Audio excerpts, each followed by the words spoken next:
Selamat pagi Romo dan teman-teman. Kami dari kelompok 11 Angin Mamiri akan mempresentasikan beberapa tokoh dalam dua buku yang akan kami bahas. Buku yang pertama berjudul The Routledge Companion to Modern Christian Thought. Pada buku ini kami mengambil bagian yang ke-50 yang berjudul Proses Teologi atau Teologi Proses oleh John Jacobs Jr.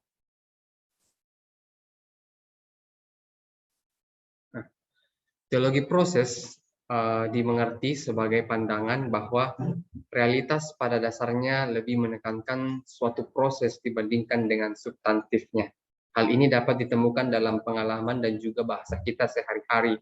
Nah, John Jacobs Jr. memberikan contoh sebuah meja. Misalnya, saya menggunakan meja yang sama setiap harinya. Nah, meja itu bisa saja saya warnai dengan warna lain atau di kemudian hari meja itu bisa saja mengalami kerusakan, misalnya kakinya patah satu. Nah, sebuah kaki yang patah. Tapi perubahan ini tidak akan mencegah saya untuk menegaskan bahwa meja ini tetaplah meja. Nah, dari sini kita akan diarahkan pada menurut John Jacobs itu pada pandangan ini mengarahkan kita pada pandangan bahwa meja adalah zat yang tidak berubah bahkan ketika atributnya berubah. Nah, sejak zaman Gautama di timur dan Herakleitos di barat, beberapa pemikir menolak pandangan tentang sesuatu yang substansi. Mereka justru mendukung apa yang menjadi realitas utama. Nah, teologi ini mendistorsi pemikiran Alkitabiah dan ada upaya misalnya dalam reformasi untuk meminimalkan pengaruh filsafat dan tetap lebih dekat dengan pemikiran Alkitabiah. Nah, jadi di sini kembali ditekankan bahwa orang akan kembali lagi pada pemikiran atau kejadian-kejadian yang ada dalam kitab suci. Kritik terhadap ajaran ortodoksi. Para teolog menemukan bahwa khususnya para teolog proses menemukan bahwa banyak ajaran ortodoksi yang mencerminkan metafisika substansi daripada iman Alkitabiah. Mereka mengkritik doktrin-doktrin tradisional yang sering dianggap sesat. Nah, para teolog proses ini berpendapat bahwa doktrin yang benar harus dibebaskan dari kendali metafisika yang asing bagi pemikiran Alkitabiah. Kritik yang pertama dari teolog proses adalah Tuhan tidak dapat diubah. Nah, para teolog ortodoks mengutip dari Alkitab bahwa Tuhan tidak berubah, misalnya kesetiaan pada janji-janji ilahi dan kasih Tuhan yang tidak pernah mati bagi umat Israel. Akan tetapi, para teolog proses mempertanyakan bagaimana dengan Tuhan yang mengabulkan doa umatnya. Jika kita melihat perjalanan bangsa Israel, kita bisa melihat ada banyak catatan tentang bagaimana Tuhan yang berubah. Nah, kritik yang kedua tentang kemahakuasaan Tuhan. Tuhan dapat dipahami sebagai penyebab semua gerakan dan karenanya semuanya itu bisa terjadi. Bagi pemikir proses, gagasan tentang penyebab tunggal dari semua yang terjadi tidaklah masuk akal. Setiap peristiwa merupakan sintesis dari unsur-unsur peristiwa sebelumnya. Tuhan mungkin menjadi salah satu faktor yang diperhitungkan dalam setiap peristiwa, tetapi peran Tuhan tidak dapat mengesampingkan faktor-faktor lain atau atribut lain.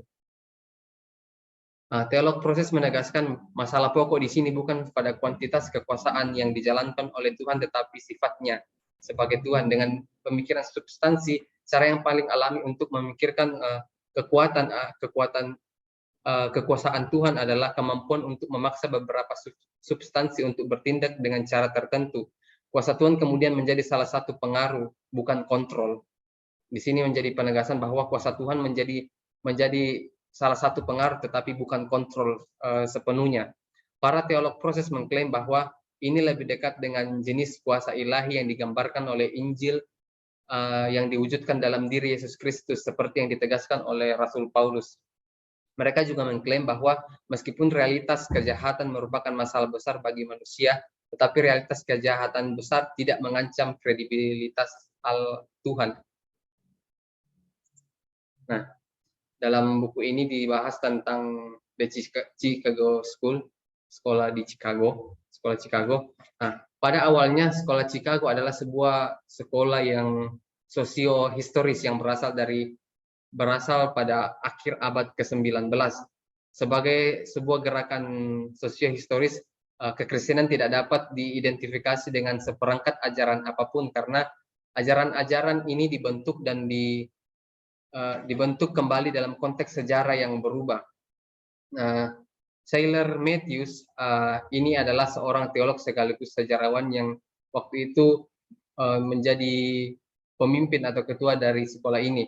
Dalam karyanya yang berjudul Sosial Proses, ia menempatkan Tuhan sepenuhnya dalam tatanan realitas yang diketahui, mengidentifikasi Tuhan dengan kekuatan pembuat kepribadian di alam semesta. Karena kita berutang keberadaan kita kepada Tuhan sebagaimana didefinisikan demikian, dia berpikir bahwa pelayanan kepada Tuhan sangatlah penting. Nah, dalam konteks Amerika abad ke-20, gereja harus merumuskan pesan dan rencananya dengan apresiasi khusus terhadap sains dan demokrasi. Sailor Matthews ini percaya bahwa perubahan fisika di awal abad ke-20 membuka pintu untuk hubungan yang lebih sehat antara pengikut Yesus atau orang Kristen dengan fisikawan. Lalu ada juga dalam bagian ini disebutkan Alfred North Whitehead, rekan dari Matthews yang karyanya sangat menarik. Dia adalah seorang matematikawan dan juga fisikawan. Whitehead menerbitkan sebuah buku yang berjudul Religion in the Making pada tahun 1926. Henry Nelson Wayman adalah juga adalah seorang teolog yang paling berpengaruh. Dia juga menjelaskan secara apik apa yang ditulis oleh Whitehead. Bahkan dia bergabung dalam Fakultas Chicago di bawah kepemimpinan Wayman. Penekanannya di Chicago bergeser dari sejarah sosial tadi ke empiris yang lebih radikal. Henry Nelson pada awalnya Wayman mempromosikan filosofi Whitehead dengan tepat mengakui bahwa itu mendukung dan mengembangkan empirisme radikal yang menjadi komitmennya. Namun seiring berjalannya waktu, ia menjadi semakin yakin bahwa agar Tuhan dapat dipercaya dan diyakini di abad ke-20, Tuhan harus diidentifikasi sebagai sumber kebaikan manusia. Nah, ada juga seorang yang pernah menjabat sebagai asisten pengajar di Whitehead di Harvard, yaitu Charles Harshon. Dia memahami Tuhan dengan cara yang lebih tradisional dibandingkan dengan Matthew dan Wayman. Dia menyebutkan doktrinnya sebagai doktrin neoklasik. Argumen tradisional untuk Tuhan, termasuk argumen ontologis, dapat dirumuskan jika Tuhan yang mereka perdebatkan dikonseptualisasikan secara koheren. Salah satu kesalahpahaman tradisi adalah gagasan tentang kekekalan atau kemahakuasaan Tuhan. Gagasan seperti kekekalan hanya dapat diterapkan pada aspek abstrak Tuhan, bukan pada aktualisasi Tuhan. Misalnya, Tuhan penuh kasih, tetapi hanya karena alasan ini, Tuhan secara empatik terpengaruh oleh segala sesuatu yang terjadi. Tuhan, dan pada akhirnya Charles Harshon ini mengatakan bahwa idealnya Tuhan itu bisa berubah. Selanjutnya akan dijelaskan oleh teman saya.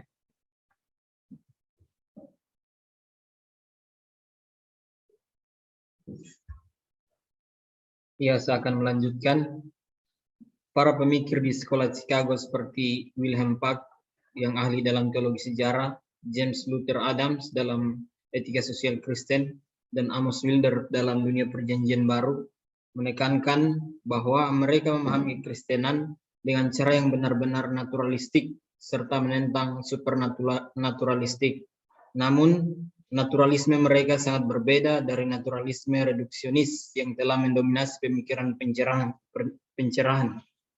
Naturalisme mereka adalah naturalisme baru yang dapat mencakup kekayaan pengalaman manusia, termasuk pengalaman religius, dan terbuka untuk mengenali dan mengalami kehadiran yang ilahi di alam semesta.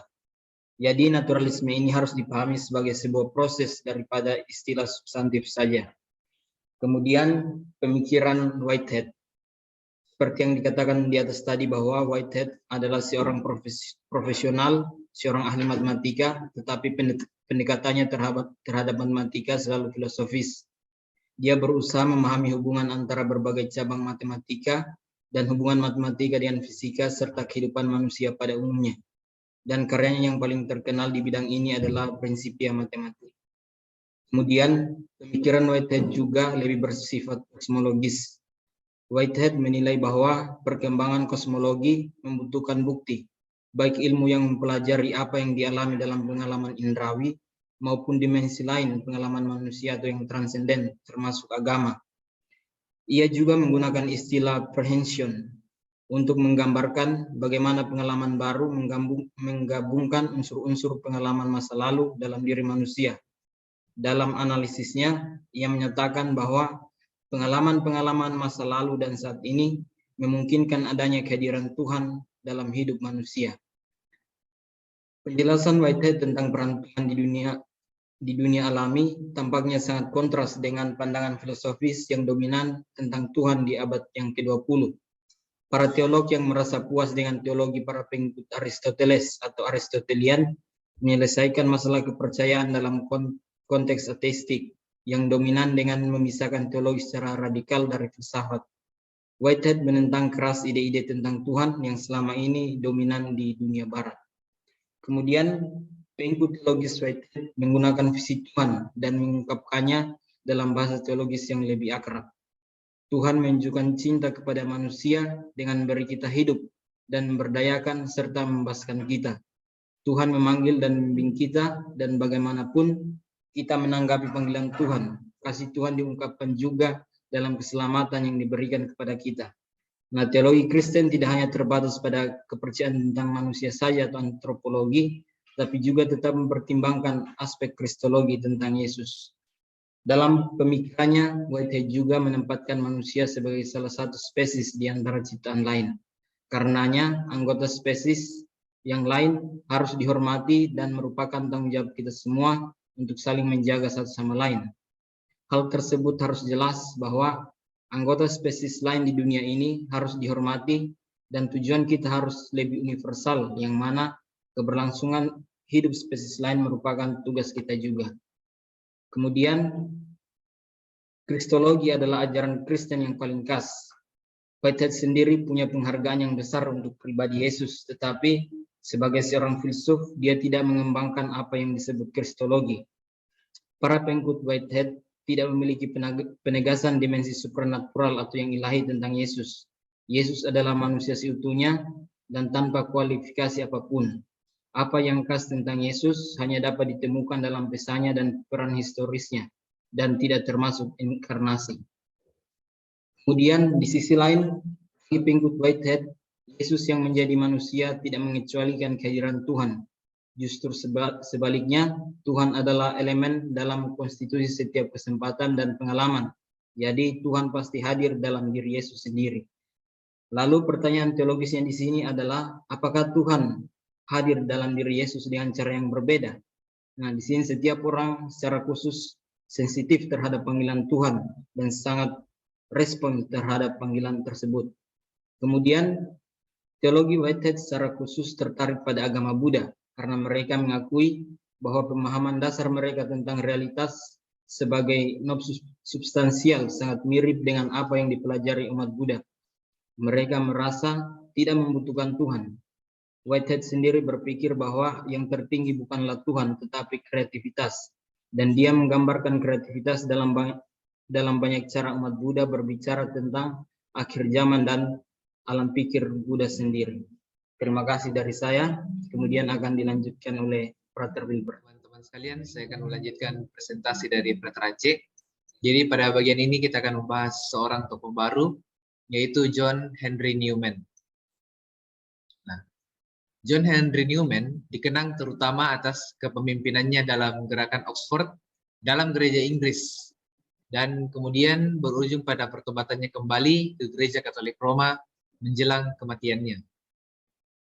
Dia juga berkontribusi atas 90 traktat Oxford, tulisannya yang mendalam atas Arius, dan berbagai esai teologi. Nah, pada awal abad 19, pada zaman Newman lahir, itu terjadi transisi yang drastis pada masyarakat Inggris. Dari masyarakat yang agraris menjadi masyarakat yang industrial.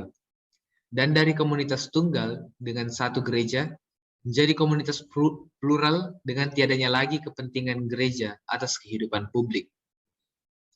Nah, melihat transisi ini, pemerintah Inggris berupaya untuk membentuk ulang gereja. Perubahan ini tentu saja mengundang oposisi. Newman dan teman-temannya memimpin gerakan Oxford. Nah, Newman dan teman-temannya bersifat konservatif terhadap perubahan tersebut, di mana pemerintah berupaya membentuk ulang gereja dengan mengurangi jumlah keuskupan dan meraup pemasukan gereja. Newman sangat tegas menolak keinginan pemerintah yang sama sekali tidak menghargai hierarki gereja. Maka, Newman menyuarakan bahwa pemerintah tidak pernah boleh mengubah struktur gereja apapun kebutuhan yang muncul. Setelah beberapa rapat, Newman meluncurkan beberapa traktat dengan niat mengklaim kembali warisan gereja Inggris sebagai gereja Katolik yang sah di Inggris. Nah, pada suatu masa, Newman pun memilih untuk meninggalkan gereja Anglikan atau gereja Inggris dan memilih untuk masuk ke gereja Katolik Roma. Tindakannya ini amat menggeparkan saat itu, karena Newman sangat terkenal dengan penolakannya terhadap kepausan Katolik Roma. Namun visi Newman sebenarnya selalu berada dalam ranah kekatolikan dan keutuhan. Idealnya, dia ingin agar gereja Inggris dapat tampil sebagai gereja Katolik bagi Inggris. Atau bahkan gereja Katolik Roma yang dapat tampil sebagai gereja Katolik bagi Inggris dengan segala kegagalannya. Nah, sekarang kita akan masuk ke bagian selanjutnya, yaitu awal mula dan karir John Henry Newman. John Henry Newman lahir di London pada 21 Februari 1801. Dia lahir dari pasangan John Newman dan Jemima. Newman adalah anak sulung dari 3 bersaudara. Keluarga mereka adalah keluarga yang sederhana dan tergolong kelas menengah. Sekitar umur 15 tahun, Newman mulai mempelajari Kristenitas dari ibunya yang menganut Calvinisme. Dia pun dibaptis dan masuk dalam gereja Anglikan atau gereja Inggris. Pembaptisannya ini selalu dia kenang sebagai titik balik yang sangat penting dalam hidupnya. Pada 13 Juni 1824, Newman diangkat menjadi diakon di Katedral Oxford. Kemudian pada 29 Mei 1825, Newman ditabiskan menjadi imam oleh Uskup Oxford, Edward Legge. Namun, 20 tahun setelah tabisannya, tepatnya pada 9 Oktober 1845, Newman memilih masuk ke dalam gereja Katolik Roma. Tindakannya ini membuat dia dikucilkan oleh keluarga dan kerabatnya. Dia pun kehilangan jabatan dan status sebagai imam dan vikar Anglikan. Newman beralih ke Katolik Roma karena banyak pengikutnya sudah lebih dulu beralih ke Katolik Roma. Dan Newman pun sadar bahwa dia akan berada dalam bahaya kalau dia tidak memiliki pendukung. Pada 1848, dia dipanggil ke Roma dan ditabiskan menjadi imam Katolik Roma. Dia pun diutus ke Birmingham untuk melayani di sana. Pada 1879, dia dilantik menjadi uskup dan dia pun meninggal pada tahun 1890 dan dikanonisasi pada 2019 yang lalu. Bagian selanjutnya akan dibahas oleh teman saya.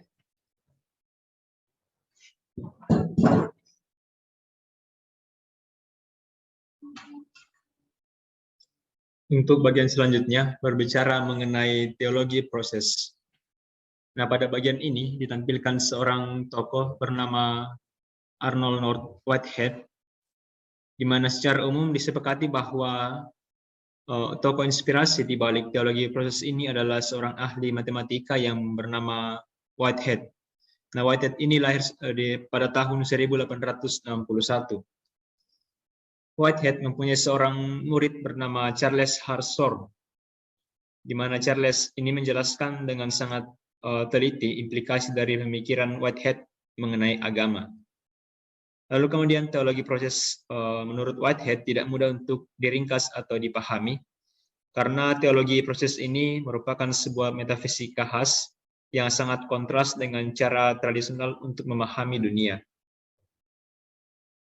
Lalu Whitehead ingin memberikan cara alternatif untuk menafsirkan dunia. Nah, di sini Whitehead itu menunjukkan bahwa penafsiran tradisional itu cenderung menekankan sifat statisnya, atau manusia cenderung menganggap alam semesta terdiri dari fakta dan juga material. Lalu kemudian muncul suatu pertanyaan, kira-kira apa satuan dasar dari alam semesta? Melihat permasalahan ini, manusia kemudian cenderung menemukan diri berbicara tentang proton, neutron, dan juga elektron. Lalu dalam teologi proses ini, tujuan Whitehead adalah memberikan terminologi yang berbeda yang telah memberi kita bahasa untuk berpikir tentang alam semesta dengan cara yang jauh lebih dinamis. Setelah melihat pemikiran Whitehead sebelumnya, maka dapat ditunjukkan poin-poin dasar antara lain sebagai berikut. Yang pertama itu, Whitehead memberikan pemahaman tentang memikirkan alam semesta dalam keadaan diberikan atau melihat alam semesta dalam proses yang terjadi. Lalu kemudian yang kedua, Whitehead juga memikirkan dunia sebagai terdiri dari blok-blok terpisah yang Whitehead sendiri anggap sebagai salah satu hal yang berhubungan secara radikal. Kemudian poin yang ketiga, Whitehead juga melihat dunia yang statis dan sempurna, melihat setiap elemen diskrit dan yang mana masing-masing terintegrasi ke dalam keseluruhan. Nah, kemudian pada bagian selanjutnya juga ditampilkan seorang tokoh bernama John Cope. Nah, John Cope ini merupakan salah satu murid dari Whitehead, di mana pada bagian ini John Cope ini memberikan 5 Tuhan menurut para teolog dalam teolog proses. Nah, di sini John Cope itu membuat implikasi bagi doktrin teologi proses tentang Tuhan dengan sangat jelas. Nah, di sini Cope juga menggambarkan 5 Tuhan yang tidak dipercayai oleh para teolog proses. Nah, jenis Tuhan yang pertama itu Tuhan digambarkan sebagai moralis kosmis. Gagasan tentang Tuhan sebagai moralis kosmis ini mengambil bentuk citra Tuhan sebagai pemberi hukum dan juga hakim ilahi. Nah, kemudian perhatian Tuhan yang paling mendasar dalam gagasan ini itu adalah pengembangan sikap moral. Hal ini menjadikan yang utama bagi Tuhan adalah yang kedua bagi yang manusiawi. Kemudian Tuhan yang kedua itu adalah Tuhan sebagai yang absolut. Tuhan sebagai yang absolut atau tidak berubah. Nah, konsep tentang Tuhan yang absolut ini berasal dari orang Yunani yang mempertahankan bahwa kesempurnaan itu merupakan suatu kekekalan atau kurangnya perubahan. Lalu kemudian Tuhan juga sepenuhnya independen dari dunia. Artinya bahwa dunia itu tidak memberikan kontribusi apapun terhadap Tuhan, dan juga dikatakan bahwa pengaruh Tuhan atas dunia sama sekali tidak dikondisikan oleh respon ilahi terhadap aktivitas duniawi manusia yang dianggap tidak terduga dan juga ditentukan oleh dirinya sendiri. Lalu kemudian yang ketiga, Tuhan juga digambarkan sebagai kekuatan pengendali. Nah, gagasan ini menunjukkan bahwa Tuhan itu menentukan setiap detail dunia. Misalnya dalam sebuah kasus ketika seorang yang dicintai itu meninggal sebelum waktunya, kemudian memunculkan sebuah pertanyaan, mengapa Tuhan memilih untuk mengambil orang tersebut pada saat ini juga. Nah, melihat situasi ini itu dianggap berbicara tentang perbuatan Tuhan. Tetapi kemudian dalam situasi yang dianggap positif, misalnya seorang wanita yang bersyukur kepada Tuhan karena suaminya itu selamat dari tragedi tambang batu bara yang runtuh. Lalu kemudian melihat dua kasus di atas sebelumnya, kemudian memunculkan sebuah pertanyaan, lalu kemudian mengapa Tuhan yang seperti ini itu menyayangkan satu, sementara membiarkan yang lain itu binasa. Nah, kemudian melihat persoalan ini, maka teologi proses menyangkal keberadaan Tuhan. Lalu kemudian yang keempat, Tuhan juga digambarkan sebagai pendukung status quo. Nah, gagasan tentang Tuhan yang absolut, yang tidak dapat berubah, itu telah menyarankan penetapan Tuhan atas tatanan dunia yang tidak dapat diubah. Juga gagasan tentang semesta, Tuhan sebagai kekuatan pengendali, itu telah menunjukkan bahwa tatanan saat ini itu ada karena Tuhan menghendaki keberadaannya.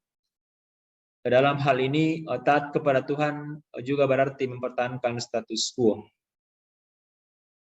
Kemudian yang terakhir, Tuhan juga digambarkan sebagai laki-laki. Pada bagian yang kelima ini, gerakan pembebasan di kalangan para perempuan itu telah membuat kita menyadari bahwa betapa dalam citra ketuhanan kita itu secara sepihak, seksual kita itu sepihak. Artinya bahwa kita tidak hanya menganggap ketiga pribadi atau trinitas itu sebagai laki-laki. Hal ini dilihat dari tradisi yang telah memperkuat gambaran-gambaran dengan ajaran-ajaran teologis. Dan memang kecenderungan manusia bahwa Tuhan itu tampaknya memang menjadi pola dasar dari laki-laki yang dominan, tidak fleksibel, tidak emosional, dan juga sepenuhnya independen. Lalu kemudian pada bagian selanjutnya juga ditampilkan seorang tokoh bernama Charles Hartshorne. Charles ini merupakan salah seorang murid dari Whitehead, sama seperti John Pope tadi. Lalu kemudian para teolog yang lain itu telah memilih untuk memberikan ringkasan yang kompleks dari pemikiran Whitehead.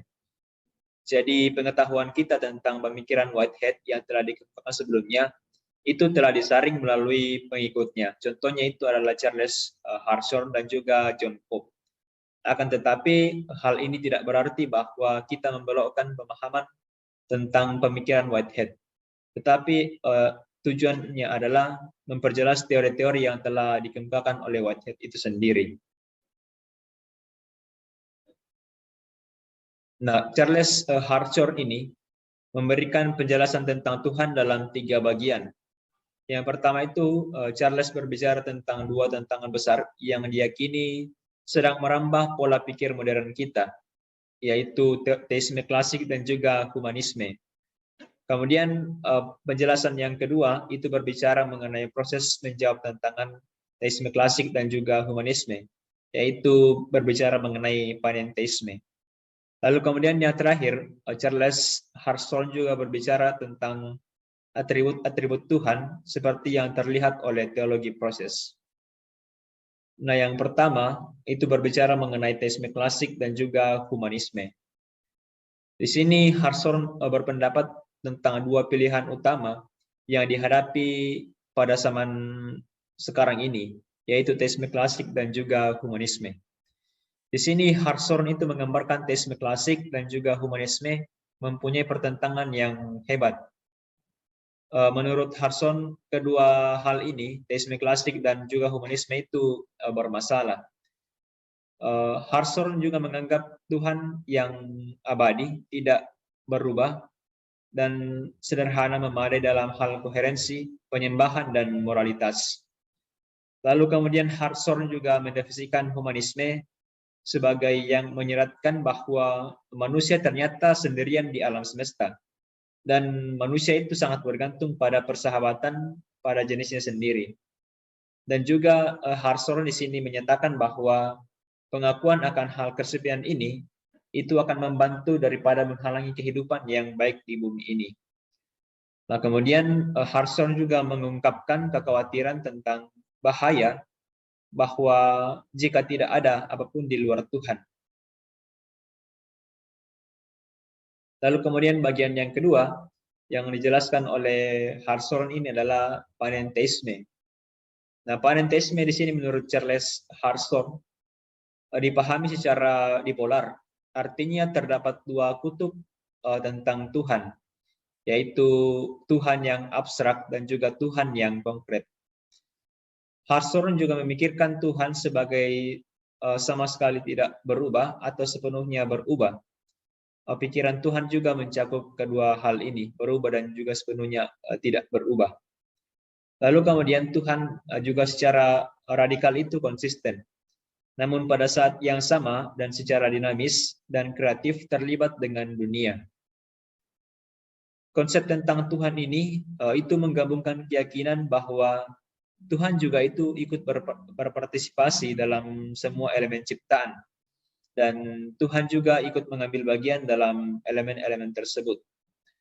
Tuhan itu digambarkan benar-benar unggul dalam setiap aspek dari makhluk lainnya yang ada di dunia. Ini merupakan sebuah pemahaman dipolar tentang Tuhan yang dikemukakan oleh Hartshorne. Lalu bagian yang ketiga, di sini Hartshorne itu menggambarkan tentang atribut-atribut Tuhan. Pada bagian poin pertama, di sini Hartshorne itu mengatakan Tuhan itu merupakan Tuhan yang sosial. Artinya bahwa Tuhan itu tidak bisa bekerja sendiri. Nah, di sini seorang tokoh bernama Greg itu menjelaskan bahwa Tuhan yang digambarkan oleh Hartshorne ini adalah Tuhan yang sangat sosial, yang sesuai dengan sifat sosial dari semua realitas. Maka sebagai manusia, kita tidak keliru ketika kita mengatakan bahwa Tuhan itu adalah cinta atau simpati atau sosialitas sesuatu. Kemudian Hartshorne juga menyimpulkan bahwa Tuhan adalah makhluk yang paling berhubungan dan paling bergantung dari semuanya. Melihat hal ini dapat disimpulkan bahwa selalu ada beberapa materi atau energi yang bagi Tuhan itu dibutuhkan untuk bekerja. Dengan demikian, Tuhan dan dunia itu dapat dihubungkan secara bersama-sama. Implikasi dari pernyataan ini dapat dikatakan telah menyebabkan orang Kristen itu mengungkapkan keprihatinan atas hilangnya doktrin tentang creatio ex nihilo. Bagian berikut akan dijelaskan oleh Frater Glenn.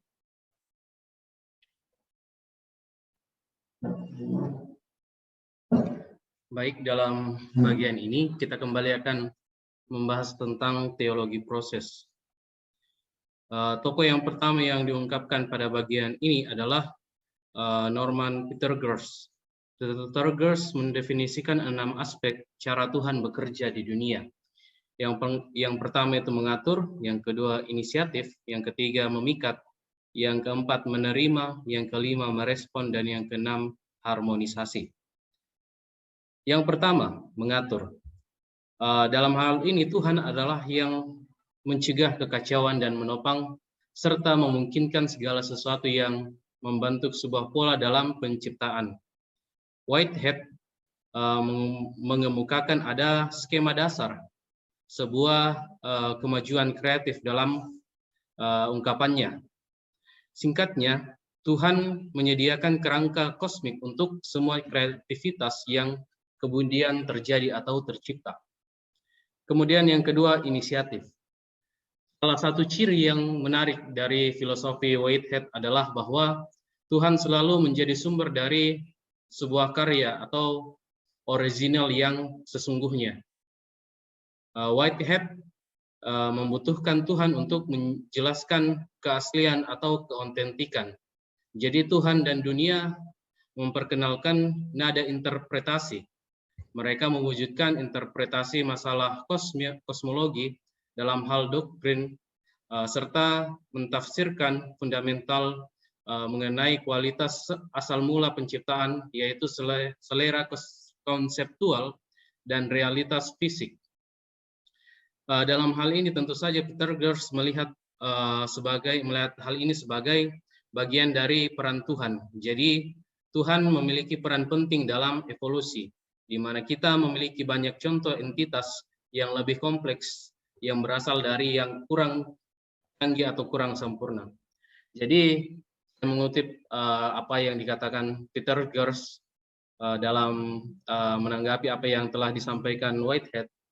Ia mengatakan bahwa dalam kesinambungan yang lebih luas ada ruang untuk munculnya apa yang benar-benar baru, meskipun hal ini tidak muncul melalui jalan masuk yang mengganggu dari luar. Sebaliknya, itu terjadi dengan pengenalan tujuan atau sarana seperti akan menghasilkan modifikasi pola. Apa yang terjadi sebelumnya sekarang memperoleh kualitas atau karakteristik yang berbeda. Kehidupan muncul dari keberadaan yang tidak bernyawa, kesadaran dari keberadaan hidup, kesadaran diri dari keberadaan hidup yang mendasar. Kemudian yang ketiga itu memikat. Bagian ini muncul dari tujuan subjektif Whitehead untuk setiap entitas. Pemikirannya di sini adalah bahwa ketika setiap entitas menjadi demikian, ia diundang untuk mencapai kepuasannya atau kesempurnaannya. Ini adalah tujuan subjektif. Ini adalah tindakan undangan yang merupakan tindakan untuk memikat. Di sini Tuhanlah yang memikat, yang mengajar dalam mengeluarkan ajaran. Peter Gers sekali lagi menekankan bahwa tidak ada paksaan yang digunakan dalam proses memikat ini. Dalam kompleks keinginan dan tindakan manusia yang aneh dan membingungkan, Tuhan bergerak melalui daya tarik, dan daya tarik untuk membawa kebaikan terbesar dari kekacauan peristiwa manusia. Kemudian yang keempat itu menerima. Manifestasi baru yang dibawa dalam ciptaan menjadi terintegrasi ke dalam kehidupan Tuhan. Banyaknya pengulangan-pengulangan yang dimungkinkan oleh bujukan Tuhan yang bertindak atas entitas yang diciptakan, kemudian diterima ke dalam luasnya apa yang dapat dianggap sebagai Tuhan. Perubahan tersebut terkadang dalam pikiran Tuhan dan keberadaan Tuhan, serta kemudian mempengaruhi setiap antarmuka atau setiap manusia yang akan muncul berikutnya, dengan demikian melanjutkan proses interaksi. Kemudian yang kelima itu bagian merespon. Dalam hal ini Tuhan terus-menerus berbicara dengan keseluruhan dari apa yang telah Dia ciptakan.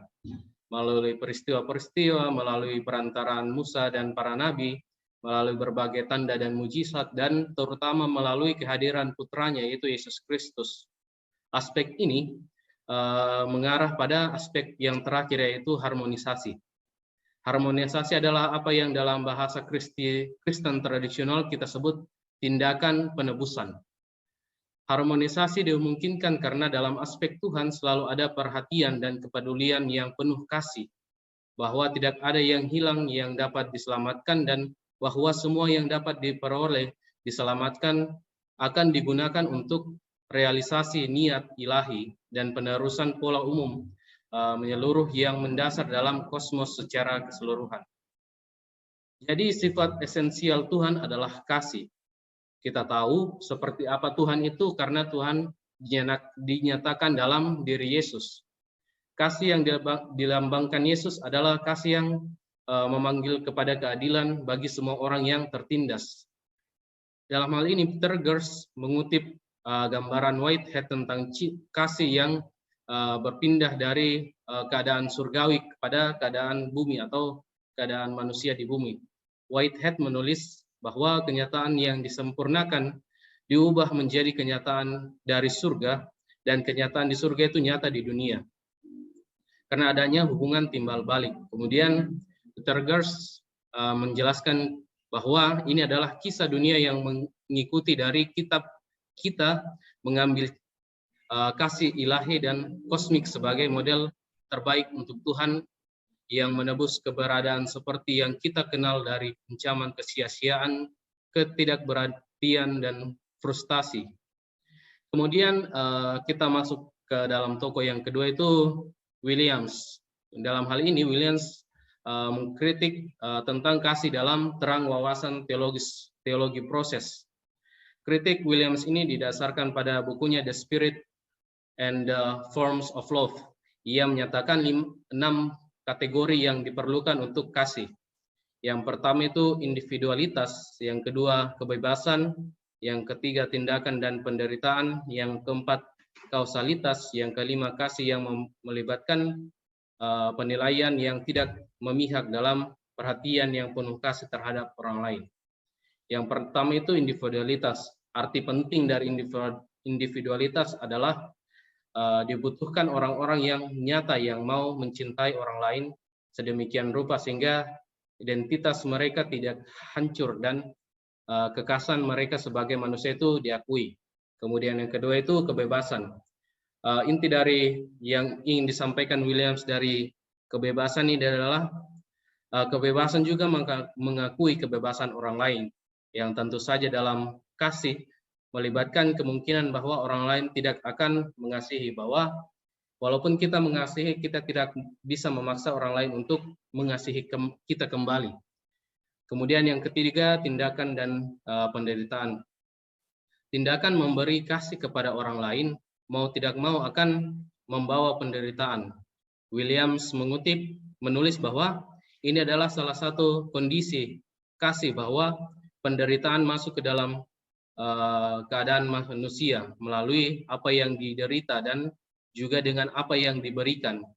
Kasih dikenali dan kualitasnya ditegaskan dalam hal ini. Kemudian yang keempat itu kausalitas. Bagi Williams itu menghubungkan banyak bagian lain dari realitas manusia. Kausalitas itu dalam kasih tidak hanya melibatkan pemahaman masa lalu, tetapi juga respon atau tanggapan kita terhadap kemungkinan di masa depan. Ini adalah persyaratan bahwa untuk realitas kasih, keputusan manusia harus masuk ke dalam penentuan masa depan. Kemudian bagian yang kelima, kasih yang melibatkan penilaian yang tidak memihak dalam perhatian yang penuh kasih terhadap orang lain. Williams menulis bahwa penyelesaian klaim dalam terang standar objektif yang tersedia untuk semua adalah arti dari kesetaraan, dan kesetaraan bukanlah kontradiksi kasih, tetapi salah satu prinsip di mana kasih menghormati aktualitas kehidupan. Tanpa kasih, kita jatuh di bawah standar kesetaraan. Dan tanpa pengampunan, kita kehilangan unsur kasih yang melampaui keadilan rasional murni.